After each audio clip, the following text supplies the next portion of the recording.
चलिए आगे बढ़ेंगे और बड़ी खबर का रुख करेंगे। पाली के सोजत से बड़ी खबर है। गोल्ड लोन कंपनी के लॉकर से हेराफेरी, बदल दिए 1.25 करोड़ के गहने। असली हटाकर नकली रखे। गोल्ड लोन कंपनी के ब्रांच मैनेजर सहित 4 के खिलाफ मामला दर्ज। जांच में ग्राहकों के 11 पैकेट कम मिले और लॉकर में रखे 7 पैकेट में सोने के गहनों की जगह नकली गहने मिले। पैकेट पर ऑडिटर के हस्ताक्षर भी नकली पाए गए। जांच में 1,25,67,362 रुपए की धोखाधड़ी सामने आई। सोजत निवासी ब्रांच मैनेजर कुलदीप गिरी, सहायक branch manager Ankita Gehlot, cashier Yash Kumar और ब्रांच के सेल्स मैनेजर आदित्य टांक के खिलाफ केस दर्ज किया। सोजत में धनवर्षा गोल्ड लोन कंपनी का पूरा मामला बताया जा रहा है। जैसे वर्दी के भेष में जिन पर कानून की पालना करवाने की जिम्मेदारी, अगर वो ही कानून के साथ खिलवाड़ करें, ये मामला कुछ वैसे ही होता हुआ दिखाई दिया। क्योंकि जिनके पास ये जिम्मेदारी थी कि वो लोगों की संपत्ति को, गहने को सुरक्षित बैंक लॉकर में रखें, उन्होंने ही धोखाधड़ी की और व्यापक स्तर पर धोखाधड़ी की गई है। नकली गहने रखे गए हैं, फर्जी हस्ताक्षर का सहारा लिया गया है। गोल्ड लोन कंपनी के लॉकर से हेराफेरी, 1.25 करोड़ के गहने बदल दिए गए। कौन कौन इसमें शामिल है, यह मामला बड़ा पेचीदा होता हुआ दिखाई दे रहा है। गोल्ड लोन कंपनी के ब्रांच मैनेजर सहित 4 के खिलाफ मामला दर्ज कर लिया गया है। लेकिन क्या ये पूरी चेन है? क्या इस तरह से और भी कंपनी के माध्यम से इस तरह से धोखाधड़ी की जा रही है?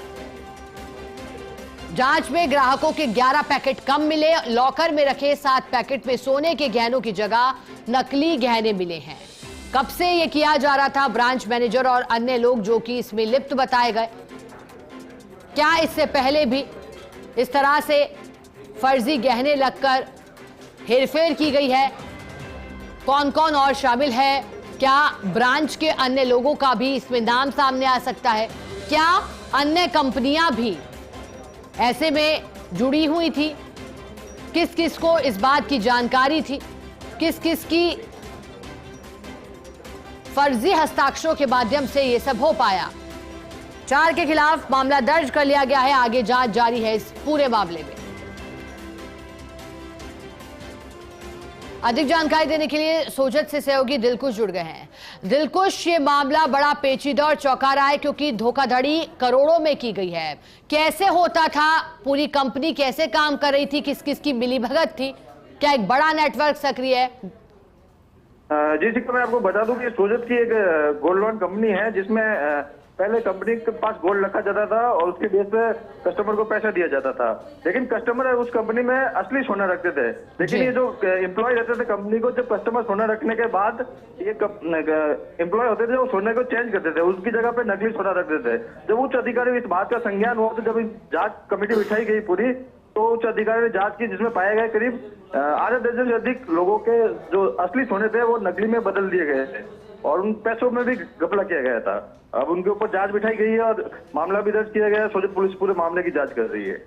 अब दिलकुश, क्योंकि बताया जा रहा है कि नकली गहने रखे गए हैं, तो असली गहने थे वो किस तक पहुंचाए जाते थे? क्या उनके माध्यम से लोगों को अनौपचारिक तरीके से लोन दिया जाता था? क्या इसे ब्लैक मनी में कन्वर्ट कर दिया जाता था? अभी जिसका पूरे मामले पर सोजत पुलिस जांच कर रही है। जांच के बाद ही पूरा खुलासा हो पाएगा कि असली सोना कहाँ रखते थे, इसके अंदर कौन कौन सा गिरोह जुड़ा हुआ है। जांच के बाद ही पता चल पाएगा।